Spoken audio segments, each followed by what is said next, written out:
Morning, YouTube. Getting ready to tape another show here. I'm here with Nicki Caylor from Running Vines Winery. Thanks for having me. Yeah, I'm so excited. All right, let's go. Good morning and welcome to the Good Bites by Chicago Foodie Sisters radio show and podcast. This food-focused show highlights the people that bring delicious food to us, some of the food happenings in Northwest Indiana and beyond, and the ways that food brings us together. I'm Carrie Steinweg and I'm your host. I'm co-founder of the Chicago Foodie Sisters food blog and author of Unique Eats and Eateries of Indiana from Reedy Press. This show is brought to you by Albano's in Valparaiso. Thanks to Pasta Daddy Nick Albano for his support. Our intro music is provided by the talented Renelle Stott. And thanks to podcast production assistant Eli Geyer for uploading the shows to podcast platforms so that you can listen in whenever you'd like. The show airs Mondays at 8 a.m. with a rebroadcast on Saturday at 2 p.m. on WVLP 103.1 FM with a live stream on WVLP.org. You'll find video of this interview on Chicago Foodie Sisters YouTube channel and Good Bites by Chicago Foodie Sisters Facebook page. You'll also find the show on several podcast platforms, including Apple Podcasts and Spotify. So before I chat with my guest today, I'm going to share a few of my recent Good Bites. So we have Nicki Caylor today. Feel free to interject any comments about any of this good food that I'm talking about. So I'll start out with yesterday. I met some friends over at Lucretia for some light bites, and that's always such a nice place to meet up, especially in the warmer months when the patio is open. And I just have to say that they have the best salads there. They do. They have great salads. Yeah. They have really good martinis too. Do they? Okay. I haven't had a martini there, but I do love, every time I've had a salad there, it's so good. They had a peach and blueberry one with goat cheese that I had last night. That was so good. So yeah, just shout out to them for their delicious salads. It's one of those, I could go there every day and just eat salad for lunch and be happy. They also have good specials though too. I had a halibut yesterday over polenta. That was delicious. Sounds great. Yeah, so I love, they tend to do like a seafood, a pasta. They always have meat. rotating specials. Yeah, so they have a nice variety of specials and something that touches each area. So that was a nice little get together with friends, and that's always a nice place to meet up. And then last couple weeks, I've been out in Illinois a few times. So this weekend, I met a friend at Honey Jam Day Cafe in Munster, which is on Ridge Road. It used to be Commander and was a long time staple in Northwest Indiana. And there was such an uproar when they were closing. Aww. And people thought they wouldn't be able to get the lemon rice soup anymore. And Is it just as good at the new place? It's very, very different. Very different. Okay. Yeah.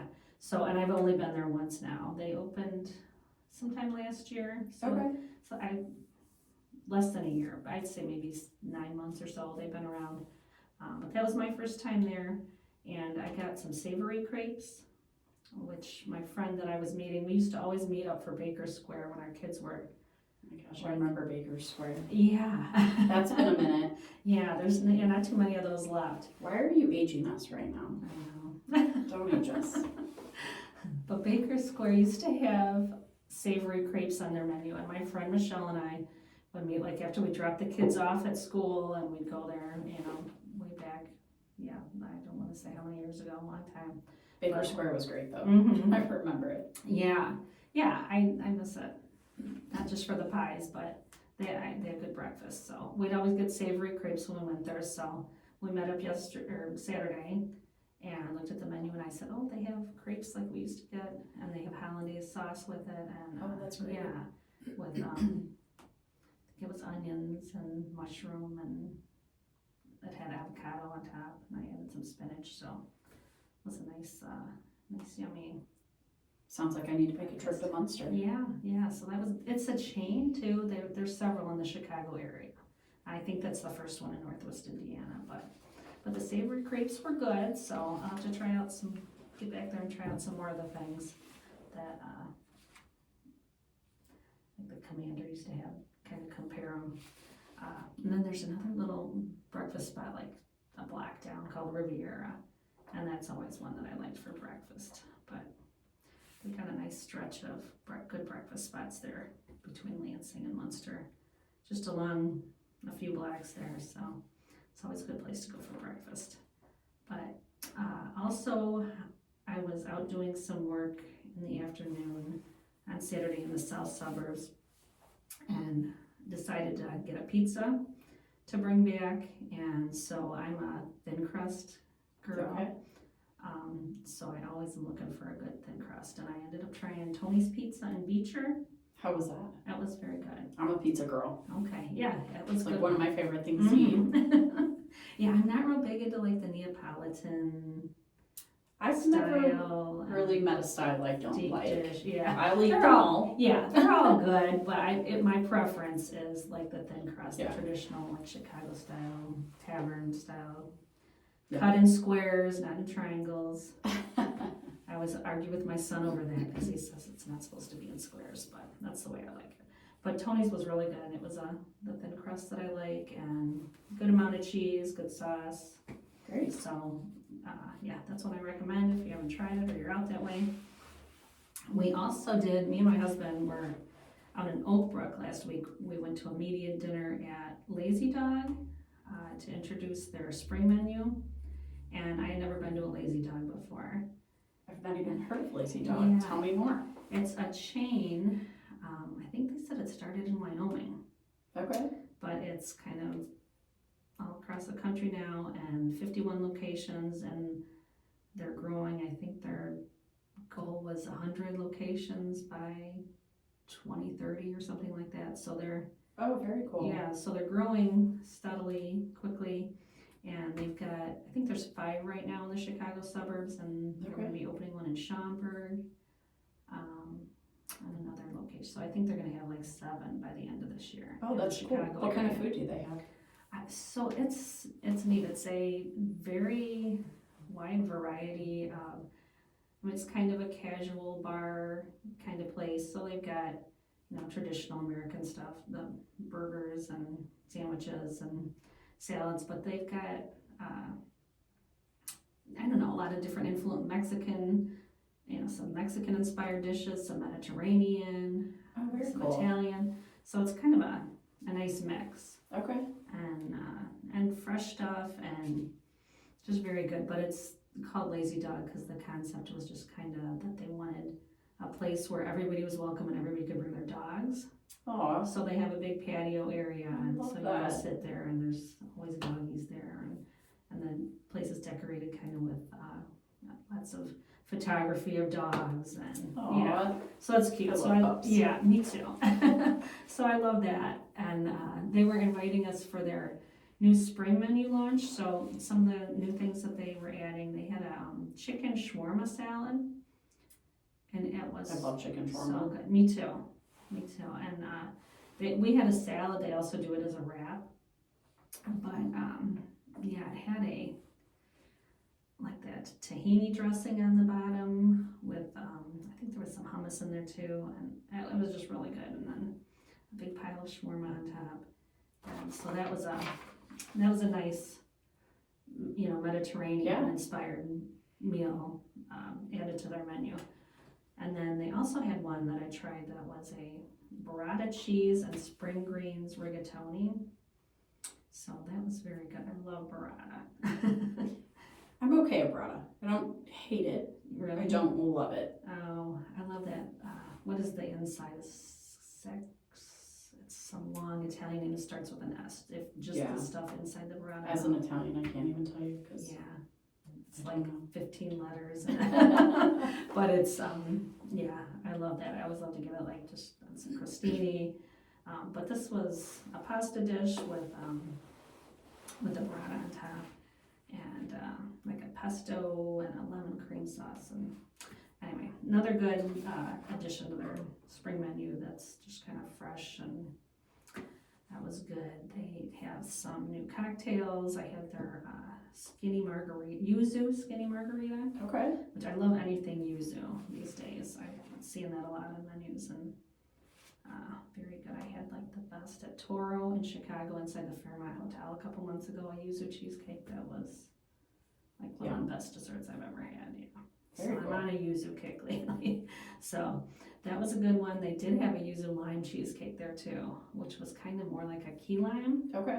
And then with the yuzu flavor, that was really That sounds really good. very good. And then they call it a slushy. So it's like a slush. They call it a slushy. Is it because you get sloshed as you drink it? Yeah. Okay. I'm picking up what you're putting down. Yeah. So it was good. It was passion fruit, orange, guava purees. So yeah, just a sweet, tropical, summery, nice little beverage. So anyway, everything there was really good. It was my first time, and I'll definitely have to go back. One other cool thing they do is they have a menu of $15 fireside favorites.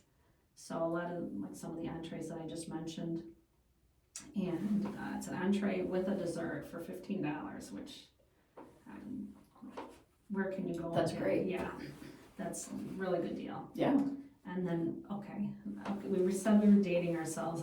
You're a few years younger than me, I think, but Maybe. yeah, Gen Xer. Are you? I was born in 80. Okay, yes, yeah, I'm 72. So Okay. I'm Gen X, so you're a little younger. You're like Little the younger. end of I'm at the the Gen X cusp, side. right. Yeah. I'm at the cusp between But- that and what is next, millennial. Yeah. I'm like the cusp of the two. Okay. But well, you probably are the age that you remember like TV dinners, Yes, like absolutely. the Swanson TV dinners Yeah. that would be in the little.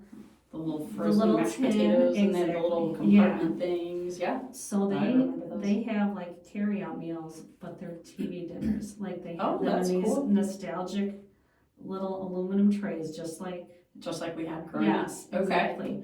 And they have like desserts in them. Like they'll have a brownie or Yeah. a I peach was about to say, do you cobbler. remember the brownie or the apple pie?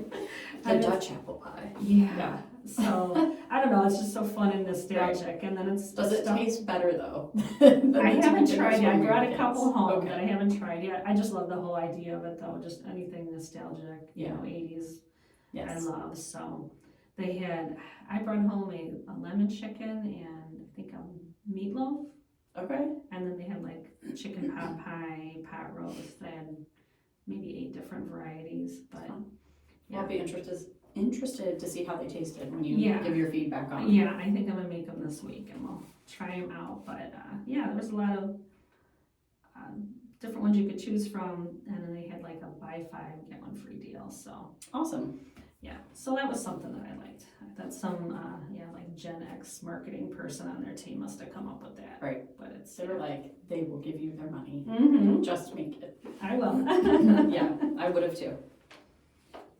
And then also last week, my friend Amy and I went out to Jackson Park in Chicago to see the cherry blossoms by the Museum of Science and Industry. And those are beautiful. And then, so we decided to grab lunch while we were over there. And I did like I do a lot of times, and I just kind of ask Siri for, show me the restaurants near me. Yeah.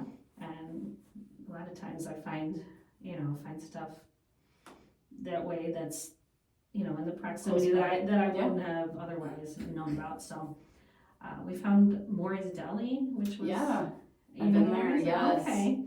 Yeah, I had never heard of that one. Manny's is the big one that Yeah. everybody knows. And I've been to Manny's and they're really good. But Maury's, I was impressed with their sandwiches. It's just a little teeny, maybe 4 tables in there. Yeah. So just a counter that you go in, but got a really good corned beef and pastrami. Yeah. What did you have when you were there? Well, it's been a really long time, but I typically go for the corned beef sandwiches when I hit the delis just because they taste the best. But what I remember from when I had it there, it's been a while. I can't even tell you how long ago. There was so much meat on the sandwich. Mhm. It was like nice and thick and lots of Yeah. flavor. Mm-hmm. Yeah, it was generous amounts. And I was with my husband. I don't know if we were married yet. No, we were definitely married. It was long enough ago that I can't remember. okay. Well, my friend Amy ordered a Reuben though, and I don't know if it's the typical Reuben that's on their menu or if it was some special one. Uh-huh. But hers had egg salad on it. I'm like, that is the That's weirdest different. thing. Yeah. Yeah. Yeah, she said that. Was it good? She said it was, I didn't try it. She said it was really good. All right. So, yeah, she looked at it on the menu and she said, oh, I was going to change my mind when I saw the egg salad, but I figured I'd try I it. mean, we used to put Doritos on our sandwiches, Yeah. so I'm sure egg salad does step up. I love egg salad on its own. I do too. I would never think Yeah. of combining the two, but Now I feel like I need to go there just to try that. yeah, I know, me too. Because I also love egg salad. Mm-hmm. Yeah, so I don't know. She said it was good. Something I never All right. heard of before. Me either. But yeah, Maury's Deli. So if you're looking for a good, corned beef sandwich, that's one to go to, and it's just north of Jackson Park. And then I might have mentioned this on the last show, but I went to my first game of the year at Wrigley Field. I'm a huge Cubs fan, and so after the game, my friend Janet and I went over to a new bar called Home Away from Home. Okay. And it's kind of their deal is that they want to welcome everybody, not just the Cubs fans, but the visiting team fans too. So they always fly a flag outside of the opposing team as well. I don't know if I could walk in.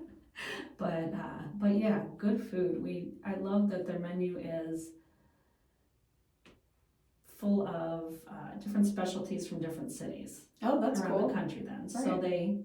So they're not just catering to us. With Right. The Chicago dog. Yes, they do have the Chicago dogs, the Italian beef, but then because it's fans coming from all over, there's different things, like Philly cheesesteak, and Okay.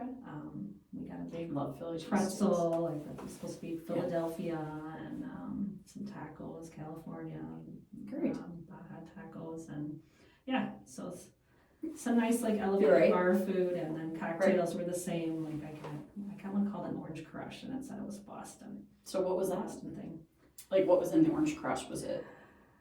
I don't remember. You don't remember? Okay, It sorry. was orange juice, and then I don't remember what was in there with it, but it was good. But I never heard of it before, but it must be a thing in Boston. Okay.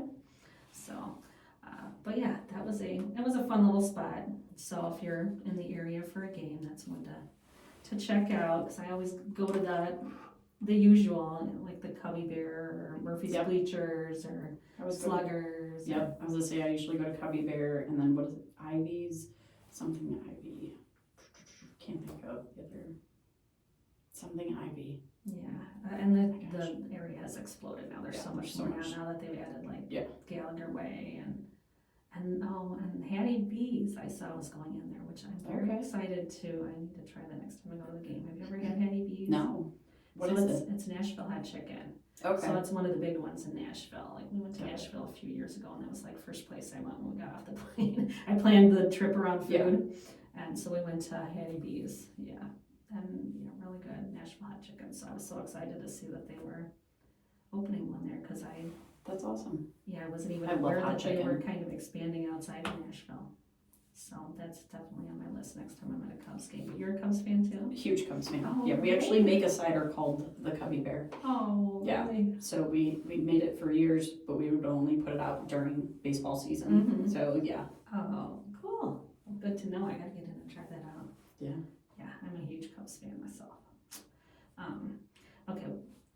Also, I stopped at a place called Uncle Vate's because I'm working on my next book called Unique Eats and Eateries of Illinois. I did the Indiana version a couple years ago. So my cousin Cindy is my co-author. Okay. And she lives in Springfield. So she was kind of doing most of the southern half of the state, and I was doing pretty much the northern half. Yeah. And then we kind of met up a few places, did some places in the central Illinois. So I was out at her place. She's just south of Springfield on a farm. And so we were working on the book, and then I was like, okay, I need to find, one or two more places somewhere on the way home. And was going through Lexington, which is along Old Route 66. Okay. And this year is the 100th anniversary of Route 66. Yes, I've seen a lot about that. So I was like, okay, I want to find another Route 66 place to put in there. So I just saw that this was a little town, Route 66. I'm like, oh, let me pull over here and see what they've got. And they had a really nice billboard about Memory Lane, something about Memory Lane. And I was like, I want to see what that is. And it's actually I think like a 1.5 mile stretch of the original Route 66 that's just off the main corridor now. Very But cool. it's like unchanged, like it's pretty bumpy and stuff. But it's still got like some old billboards along there, and it's just a little stretch, and you just drive. I don't know. It's just neat to be traveling on the original, because a lot of it you can get between Chicago to St. Louis and Illinois on the original roads. Right. But a lot of it is paved over, like I-55 has paved over quite a bit of it, and some of it is really twisting and turning, and you kind of get lost trying to figure out where it is. But that was that cute little stretch there, and there was a place called Uncle Vate's I pulled in and had a burger and soup, and met the owner, sweet old guy, Macedonian guy. Aw. And yeah, so that was a fun little stop. I love Route 66 and like all these nostalgic kind of places, and so that was a nice little stop. And they did have good food. I ordered a burger with fries, and it came with soup. I love that. I love soup, so I love like soup as well. Yeah. So we made some good soup there too. And I actually just really like food. Yeah. You'll probably notice that about me as Yeah. we talk a little bit more here. I'm a food girl. Okay, well, good to know. You're in the right place. Because I could talk about food forever. You're making me hungry, but That's the problem, yeah, doing this, early in the morning too. I just want to mention too, on the way down there on 55, I always have to stop at Wally's, okay, yep. which is I've kind of, never been, but I've like heard about it. And there's two of them now, I think, and it's kind of similar to a Buc-ee's. Yeah. And so one is, massive gas stations, but yeah, so I always have to stop in there because they make fresh popcorn all day long. So sometimes when I'm driving, I loved it. Even if I don't need gas or anything else, I always stop there to use the restroom because they have the cleanest restrooms. That's great. And yeah, so that's always, I kind of plan on like, okay, that's like halfway, I'm gonna stop there. Yeah, and I always get popcorn when I'm there. But they do like Buc-ee's too with the sandwiches, the briskets, and they, have a lot of food. They have a fudge counter, they have a bakery, they have a whole section with like jerky. So you're telling me Buc-ee's got their idea from Wally's? I think Wally's came later. Oh, did it? Okay. Yeah, Buc-ee's has been around a long time. Wally's is pretty new. Okay. I remember when they were building this, because I drive down to my sister's that way too. I would always pass and be like, okay, when is this place opening? Because it seemed like it was, but it's only been open like in the last 5 years, I think. Got it. Yeah. I know I've like heard of it, but I've never been. Yeah. But thanks, I learned something too. And one other My thing. husband loves road trips, so we keep talking about going towards the west, so maybe we could go through that way. Yeah, there's I think both of them are along 55 because there's one closer to St. Louis too. Okay. And actually we stopped at that one last year coming back from St. Louis, and we saw that they had a Wally's brand beer. Okay. And we got some, and I was like, this is really good. This tastes like, reminds me of a brewery that I was at in St. Louis. And I turned around the can, and it was that brewery. Oh, it was theirs, yeah. I was like, no wonder I like it. I just had this, real similar beer at this brewery. So that's, if you're at Wally's, try their Wally's beer. All right. And get some popcorn, and their fudge too is really good. So, all right. What else? I'm sorry. I'll get through this really quick. You're fine. Take your time. My son turned 21, my baby. Last week, and so it's always, pick where you want to go for your birthday, and every single year he picks Woo's House. Yeah. And so we've been doing Woo's House, him and his one brother, for their birthdays. So we've been going to the Orland Park one for years. I was so happy when they finally opened one in Maryville, and we didn't have to go as far. But that's always a good time. I always love the show, to watch them. Yeah. Set everything aflame. Yes. On the grill, or put flaming onions in their hats and juggle around their spatulas. So, have you been to that? I have not been to Woo's House. So I was Benihana, House of Kobe. Okay. That was like my generation growing up with those. And I know Woo's House is like the new thing now, but I work 6 days a week. I don't get to go out as often as I would like. But you're familiar with the whole hibachi. Yes. And, I've done those so fun. Yes, they are super fun. Yeah, so we did a lot of birthdays at House of Kobe or Benihana. Yeah. So, yeah. Yeah, Benihana, I have been once to Benihana, I think in the Water Tower place. Okay. But yeah, House of Kobe we've gone to several times over the years too. Yeah. Those are so fun for celebrations. We keep saying we need to try Woo's, but we just We have one day a week we can go out. Right. So Yeah, so you said wanting to go to, I like keep a foodie bucket list, like a running foodie bucket list, like on my phone, and it's, oh, that's cool. it's so I'm long, not I'll that never get organized to with them, it. but Yeah. when people mention places to me, I always put them on the list, and then When we're reevaluate sometimes. when we're traveling and taking like vacation and I'm off for, a few days in a row, like my husband and I will like map out like, okay, these are the restaurants we're going to go to. And these are the things we want. And as we get close to a trip, we'll start to research where we're going to be, what we want to eat and what we want to do. And we will do that for that. But I've never thought of just doing it for home. It's a good idea.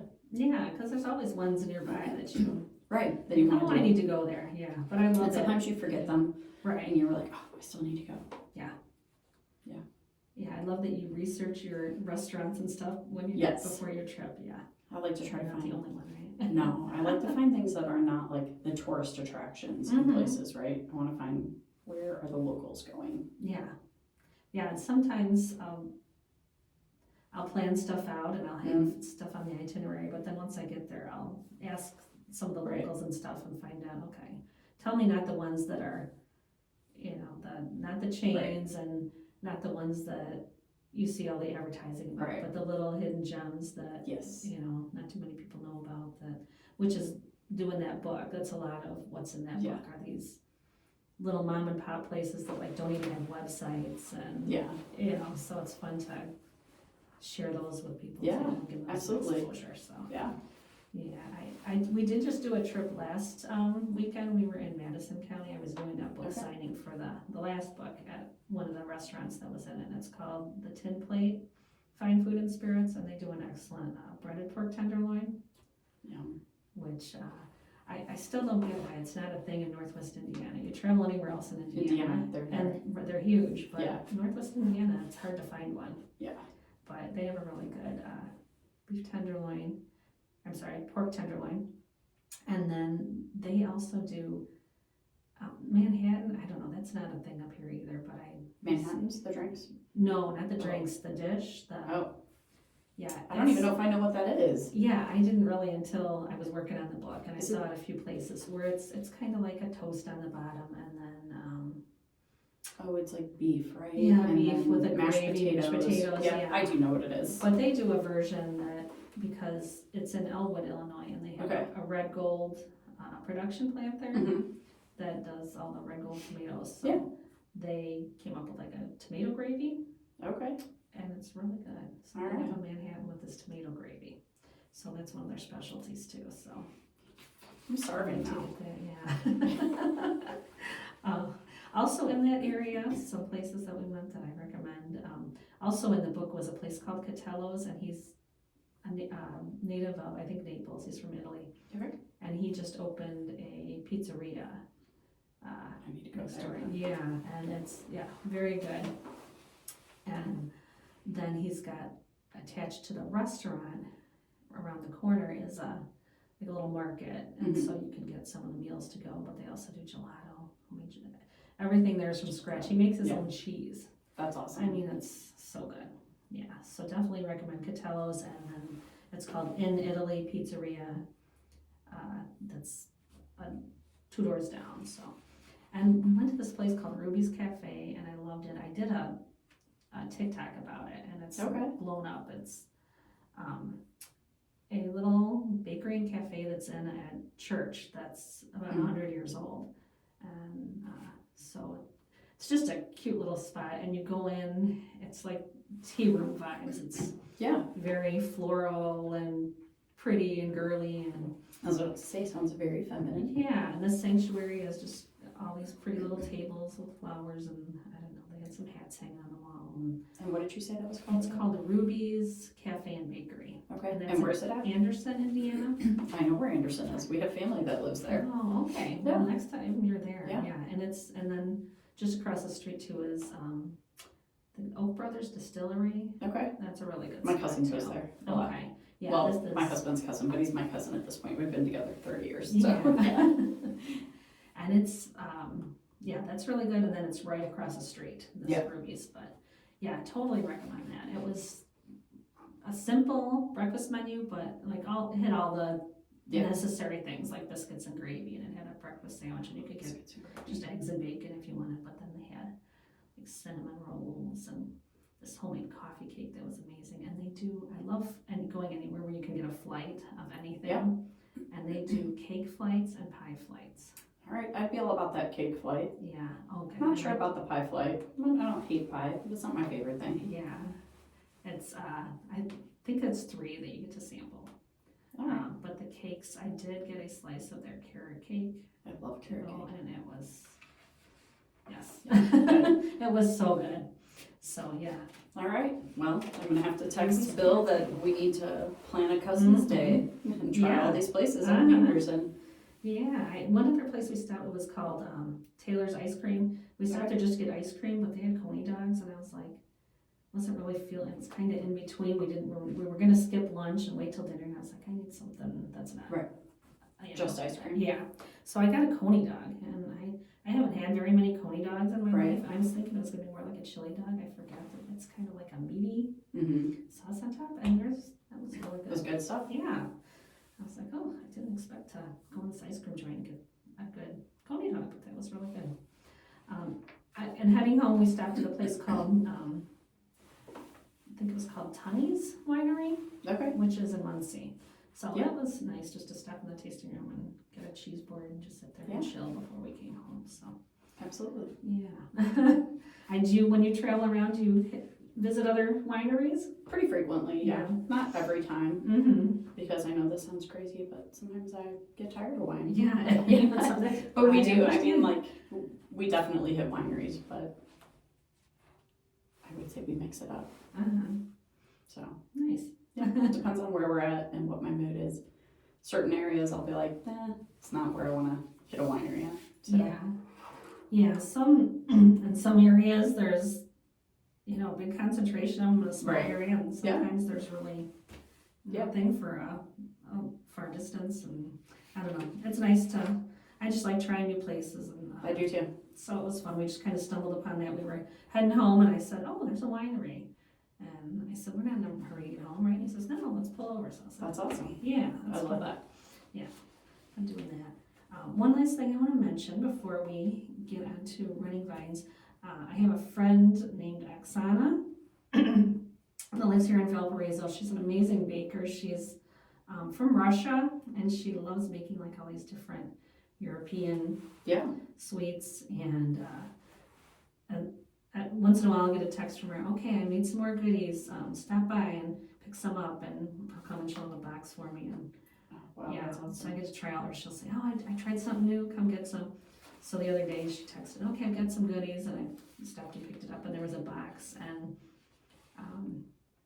she had some for baklava, which was really good. She makes these orange cardamom cookies. Okay. Delicious. I love getting them, and then I hide them from the kids, and then save it for when Those it's are a cup just of yours. tea. Yes.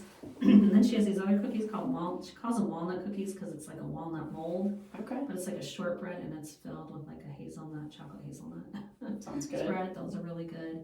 And she had some toffee cookies this time. But she also makes something called $1 Million Shortbread. Oh gosh, it's so good. It's like a shortbread with like a layer of caramel and then a top of chocolatey and pecan bars. Anyway, she makes a lot of good stuff, and she's always done it like for friends and stuff, and now she's launching her business. So follow her on Facebook. It's Oksana Bakes. All right, I'll definitely check her out. Yeah. Okay, now let's talk about Running Vines. We've got our guest today, Nicki Caylor, and she's the owner of Running Vines Winery in downtown Chesterton, which produces and manufactures all of their own wines, sourcing grapes from all over the United States and South America. So I'm so excited to have you here today. I'm excited to be here. And learn more about your business. Yeah. What do you want to know? I'll tell you everything. Well, awesome. Yeah, let's just kind of start from the beginning and just kind of give me a little summary rundown on how you got started. So in a million years, I never would have thought I'd own a winery. This was never in my life plan. It was never in even what I thought were my dreams. So when I came home from the Army, I was just really kind of trying to find my purpose and do something more.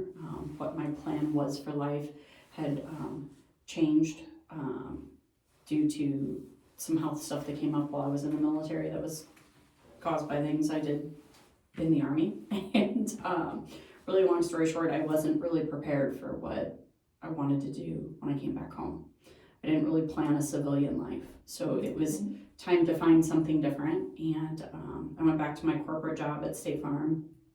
And I loved State Farm and they were a great company and I loved where I worked. And I took so many amazing lessons from that to other parts of my life. It was not what I wanted to do forever. So I went back to that for a little while and was just really unfulfilled. I went on and I got headhunted and I was like the general manager of a larger athletic club. And because I was a sports performance coach and personal trainer and all that. Wow. So my original degree was biology pre-med. Okay. So I started to do that when my life journey changed and I did that for about 4 more years and still just was not feeling it. And I decided I wanted to do something that was my own. Didn't want to work for someone else anymore. Mm-hmm. So I was actually looking at opening up a CrossFit gym. And I was in pretty in-depth talk with CrossFit at that point about opening up a franchise and doing that in the Chesterton area where we lived. And either there or Michigan City, I was just kind of researching it and getting to that point. And I was scouting out buildings and locations. And I went to our family reunion and my cousin Walt said to me, he's like, hey cousin, you don't want to he's like, cuz don't do it. You're never gonna make money in a gym. He's like, let's open a winery together. It might have been the wine talking. Yeah. Or he was a very good salesman. Did he have any experience? Yeah, so he had out of the blue, or? 3 wineries out in Pennsylvania at that point. Okay. And so he's like, let's open one in Indiana. And I told my husband the idea, and he's like, well, usually I don't like any of the ideas the two of you come up with together because you're usually fueled by wine. And, we're Italian, I should also state that, right? So wine at family functions is just That's part the norm, huh? of, yes, it is very much the norm. That and a lot of food, right? So, and his wife was 100% on board. She's like, yeah, let's do this. So I came home and shifted my plans and started looking for places to open a winery and finding a spot. And I found a building but didn't have a name yet. And I was really just trying to figure it out. I'm a big runner. I used to be more of a runner than I am now because life has changed. And I really wanted to find a way to incorporate my love of running into the winery, hence the name Running Vines Winery. I came up with that while I was actually cooking for a pasta party for my son's high school cross country team. So I was having a moment and I was like, oh, Running Vines, that's it. Vines run as they grow and go from there. So somehow I shifted from that, and the original agreement was that I would run the tasting room and the staff and events because that was a lot of my background in life was, managing other people and leading. And Walt would make the wine, and so he started doing that. His life started to get busier. His businesses were growing. His family was growing. And he kept having to step further and further back from his winemaking. The person he had hired to do it wasn't necessarily doing a great job for us at that moment, which then forced me to kind of start to step into that role. And then I met a local woman who ended up becoming one of my friends. Her name is Emily Kennedy. And she always jokes that she stalked me to get her job as being our winemaker. And so we brought her on in 2016, late 2016, but she really came on full time in 2017. And she was with us as our head winemaker until this last year. And her life had some changes and she's moved on to do other things. And she's going to be a therapist now, which I always teased her that she practiced being the company therapist for 9 years before. So she's going to do great things and I'm super excited. And now my son has taken over the role as our head winemaker of our company. So it's been just a fun little transition. Never something in a million years that I thought I would do. And Luke's loving doing the production side of it now. His degree is in astrophysics and astronomy and mechanical engineering. So he works as an engineer as well, but he does all of our winemaking now. So his first batches of wine will be coming out in June. Right now we still have everything that Emily finished for us before she left that we're selling and tasting and doing now. And Luke's batches will be coming out in the next couple months. So yeah. Oh, that's amazing. Fun little transition, but never in a million years did I think I'd own a winery, and here we are, Wow. 11 years later almost. Okay, I was gonna ask when it started, 11 years. Okay. April 30th is our 11th anniversary, so we're almost there. What are we, like 10 days away? Wow. It's the 20th today, so. Oh, Yeah. that's amazing. I love the family working together too. Yeah. Are there other family members that So, are involved right now? I bought my cousin Walt out in 2018, and it was just me since then. So right now it's myself, my son, and my future daughter-in-law. So she's kind of my right hand in the tasting room. So it's the three of us heading up the company. So yeah, we've done a lot of changes. We kind of shrank a little bit in the last year and a half just to adjust to where the economy in the world was at. And honestly, I think I should have done it sooner, not just the financial side, but the personal side. I feel like it's more ours again, right? So it feels great. It's been fun. Oh, I love that. Yeah. So tell us the location that you found and where you're at. So where we originally started was 119 Calumet, which was across the street from where we currently are. We were there from 2015. Well, we signed in 2014. It took us a while to do our build out. We opened April 30th of 2015, and then January of 2020, we moved to where we are right now at 101 Broadway, which is the cornerstone building of Chesterton right downtown. Yeah. And we opened there. Yeah, so we're, I had always wanted to be in that building, but it was supposedly for sale, but it was never really for sale. You couldn't get a call back, you couldn't get prices, you couldn't even rent it. There was a disagreement with the original building owner, or not the original, but the owner at that time in the town. And from what I'm told, the building was basically being held hostage, and it sat vacant for almost 12 years before we opened. Oh, wow. Yeah, so our current landlord, he and that gentleman had a good relationship, so he allowed the sale to Mr. Riley. And when Richard bought it, he came to me and he said, "Would you be interested in moving Running Vines?" And I said, "To where?" And he pointed across the street, and I'm like, "Yes, nothing further needs to be said. Let's get going." So yeah, so we started construction at the end of 2018, but due to the amount of time that it sat vacant, it took a long time. So January of 2020, we opened there. Yeah, it was great. I love the Rileys too. They are great people. I love Richard and Anne Marie. Yeah, So they're wonderful. Yeah. So tell us about the wines that you have there that you produce. So we have all different kinds. We have whites, reds, sweets, and dries. So we produce and manufacture everything here in Valparaiso. We have a production facility here. We used to produce in the cellar at Running Vines, but we outgrew that space, and then we produced downtown Valpo for a while at our old location Aftermath that we used to have. We closed that down in September. And but a couple years ago we still had to move out of where we were producing because we outgrew that space, and now we are where we are on Beach Street for production. We source grapes from all over the place. So we do California, Washington State, New York, Argentina, and Chile. So we source from all of there.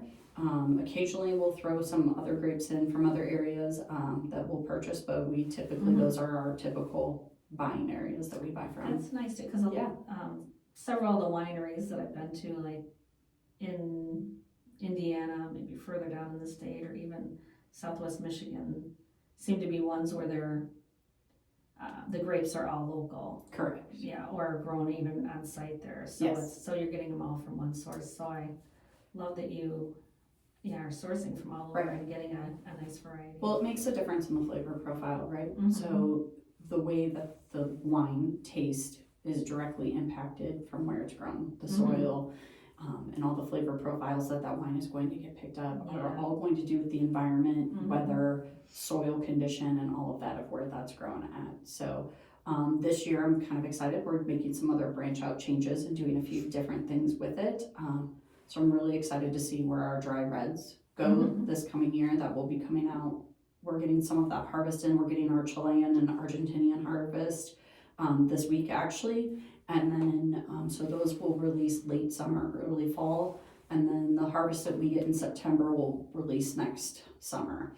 So I'm excited to see. Luke has some different ideas and just I'm excited to see where kind of we go to with some of these Yeah, things. So me yeah, too, with the Yeah. changing, with, yeah. See kind of. everybody has their own ideas and things, Right. and Emily did an amazing job and really evolved our wines to being something I could be proud of. And I'm so grateful for her for that, not only her for her friendship, but her expertise, and she taught Luke a lot. Yeah. And I'm very excited for Luke to be bringing it in and kind of diving into more of our Italian heritage and our faith and some different things that he's going to be bringing into the wines. So yeah. That's so cool. Yeah. Now, tell us a little bit about the winemaking process. And So we buy all of our grapes already crushed. We currently do not have a stemmer crusher, but a de-stemmer crusher, sorry. But we are looking at purchasing one because that is something that Luke wants to do with taking over the winemaking. So we'll probably be shifting to doing some of that next year. It will not happen in 2026, but in 2027. So currently we are choosing the farms and different places we're working with. We're changing some of our vendors this year just because we want to get some deeper, heavier reds. But basically it comes in as a juice. It comes in on a refrigerated truck, so the wine doesn't start to ferment because you're getting it as juice. And then we are doing the full fermentation, making it into wine. So when it comes in, it gets pumped off of a truck and it gets put, sometimes they come in like a tote and we will move it from that. We move it into stainless steel tanks and we do all of the production. We try to keep the additives very low. We don't want to be adding a lot of chemicals and things to the wine to stabilize it. So it's kind of a fun process. Like, it's really not as exciting as everyone thinks. Wine is slow, right? It comes in, you wait for it to get to temperature, you start the fermentation process, you control the controllables you can control, and you kind of have to be very patient, which is something I think that is not my best suit as a human being. It's something that God's been continuing to try to teach me for 46 years on this planet, is to be more patient. And I think that owning a winery has taught me a lot of that. So it is not something that is fast, right? And you can't rush wine along, or you won't have a good product. So what's the time frame? Like from the time you get the... Everything is different. A sweet wine is going to take, I mean, if you rush it, you could turn a sweet wine out in 3 to 4 months. You don't typically want to do that. You need to give it a little bit more time. A dry white, 6 months. A dry red, 9 to 12 months. So, yeah. We would like to start to get more tank time, which is never something we've really been able to do. But we're going to give it a try this year and see what we can do. So, and then, so it's all bottled there and labeled there and... Yep, everything is done there. Fermentation, blending, any sweetening that would need to be done, all the blending, all the bottling, all the labeling, everything. When we bottle, it's usually a pretty big team. It really has come to family now. My aunt and uncle come in and help bottle every time we bottle now. And so it's like a family project. If I can be away from the winery that day, then I go over and I help bottle it as well. If I can't be, then Luke and my family take care of it. So, yeah. Okay, and you're like a hands-on owner too. I mean, you're there every day, right? I am there. We are open 6 days a week, and I am there 6 days a week. Yeah. Okay, and you're not in an office doing your own thing. You're out there. You're like I'm in the tasting room. Yeah. So every Tuesday I'm behind, unless I'm on vacation or have something, right? Because life happens. Every Tuesday, Thursday, I'm behind the bar, open to close. Wednesdays I'm there in the mornings and afternoons. I'm usually home Wednesday night is a night I try to take to be home for dinner. Fridays I come in at anywhere from 2 to 3 p.m. I usually do our wine deliveries Friday mornings, handle anything that needs to be done office admin style. And then by Friday afternoon, I'm in the tasting room guest facing until at least 8 p.m. But like this last Friday, I was there till we closed at 11. Saturdays, I'm there, I call it the bulk of our day. I'm there right now in off season, that's 12 to 8 p.m. We are getting ready to come into market season in Chesterton. So we open at 10 a.m. So it means I'm at work by 10:30, 11 a.m. somewhere in there till 8 p.m. sometimes later.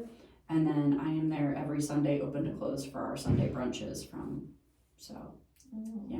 Okay, I need to hear more about the brunch in a moment. I Yeah. just want to take a quick break to pause and remind you that if you're just tuning in, you're listening to the Good Bites by Chicago Foodie Sisters radio show and podcast.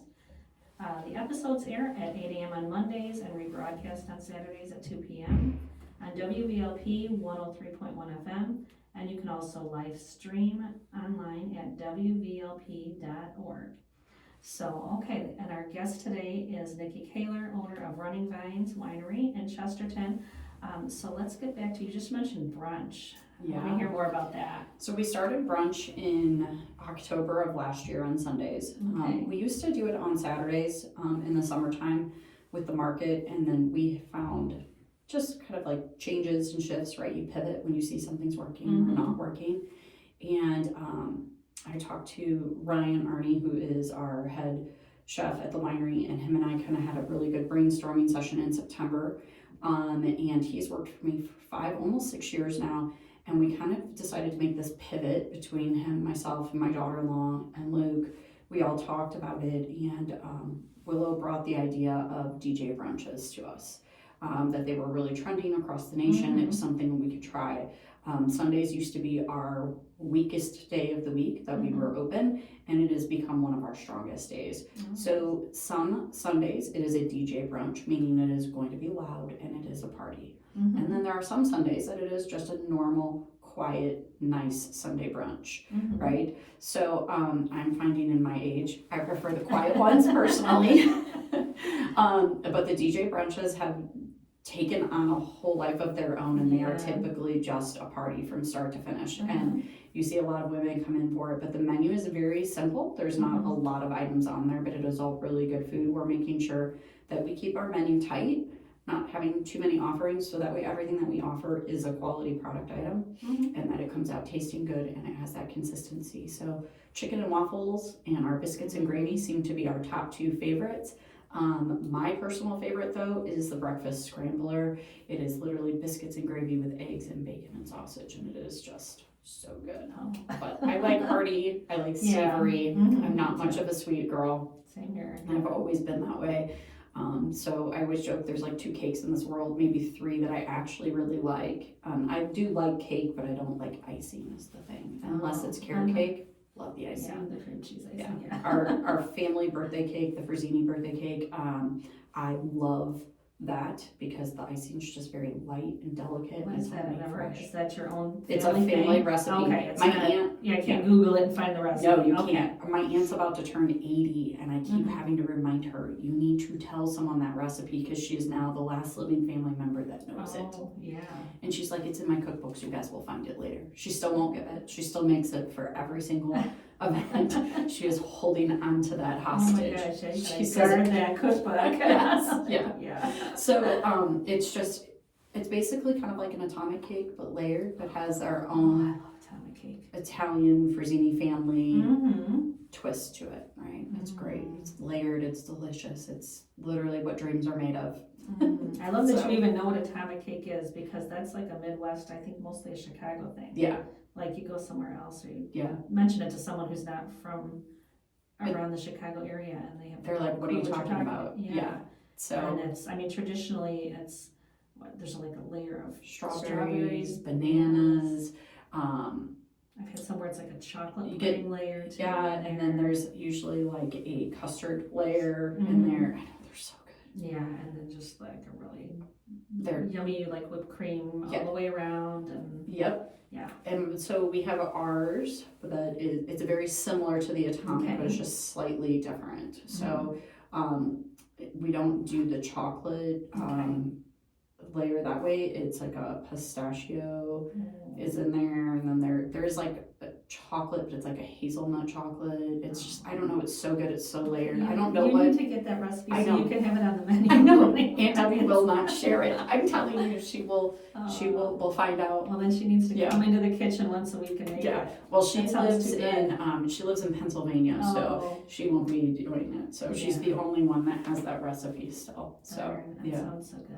I want my other aunt that comes over and helps is not from the Frazzini side of our family. So so she's my adopted family, but she's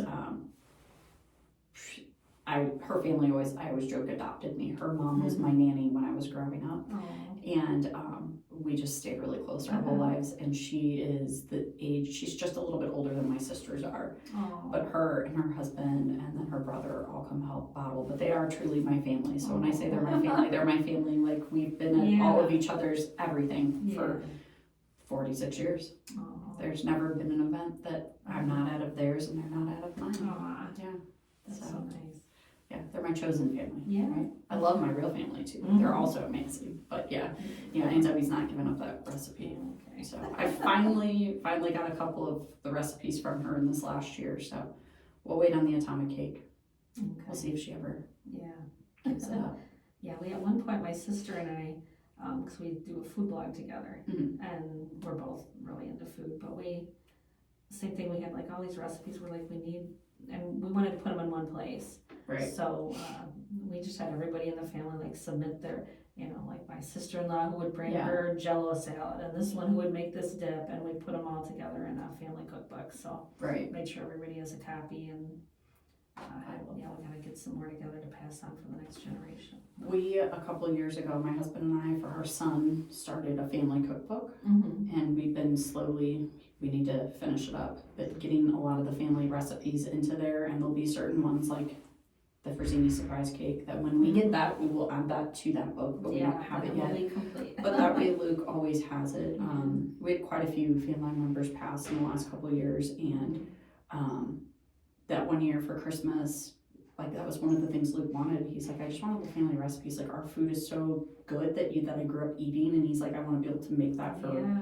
He's engaged now and he's getting ready to get married, and he's like, I want to know how to do this when I'm not at home and you're not here to do it, right? So it's some of the recipes are like mine that are my own. Some are from my grandma, some are from my aunts, some are from my mom, some are from my dad. Every family needs to do that. Pass those. So we started compiling this cookbook for Luke with all of the family recipes in it. So So. Well, let's talk food some more at the winery. So besides your brunch, tell me what else is So we have all kinds of stuff. We're getting ready to expand again, but right now we offer antipasto platters.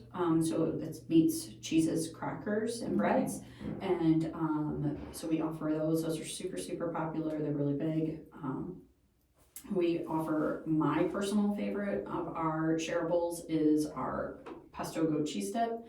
Super, super good. It's my absolute favorite. My daughter-in-law's favorite is the bruschetta.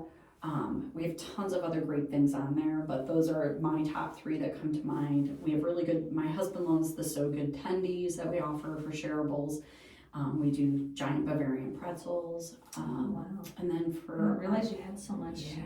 I was there one time for, just a quick stop, and we got a cheese platter. I don't remember there being meats. Maybe it was. So we used to offer just a cheese board. I don't know how long ago it was you were in, but we've had the antipasto platter on our, at least since 2020, but it's evolved and gotten bigger and better as people, I've really wanted to dig into my Italian roots, and so we've been slowly there are things that are definitely like a giant Bavarian pretzel is not Italian, right? But it's a great shareable. People love it. But there's a lot, we're starting to add more of that Italian influence to our menu.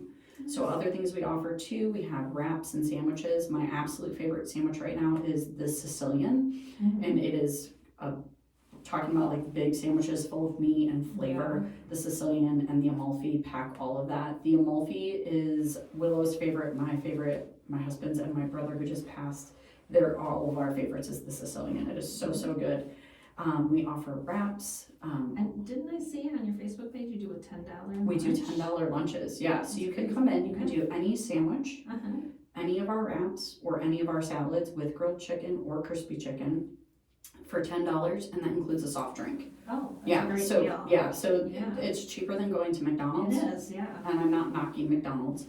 It's cheaper than any fast food place. Cheaper than any fast food, and you're getting real food. No seed oil, fresh stuff, no seed oils. Everything is prepared as you order it. None of this stuff is sitting in our back area prepped up and ready to be thrown on a plate. It is being made fresh to order.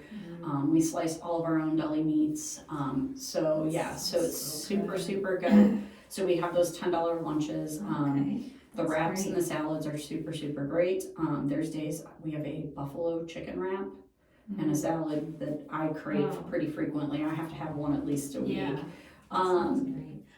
I hate to cut you off. We're getting close to running out of time here, but I want to make sure we tell people where they can find you, like online and so give us your address. I'm gonna give you our address, social medias, and then I will stop. But pizzas, there's $10 pizzas for lunch too, and our pizzas are amazing.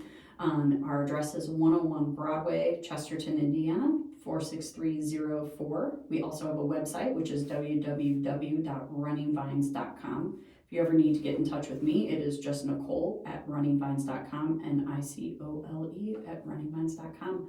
We are on Facebook, Instagram, and TikTok. Wonderful. Thank you so much for being here today. Thanks for having me. I'm so hungry and I can't wait to go starving. get some lunch. Thank you very much, and thanks for listening, everybody, and have a delicious day. We'll see you next time. Thanks for having me. Oh, thank you.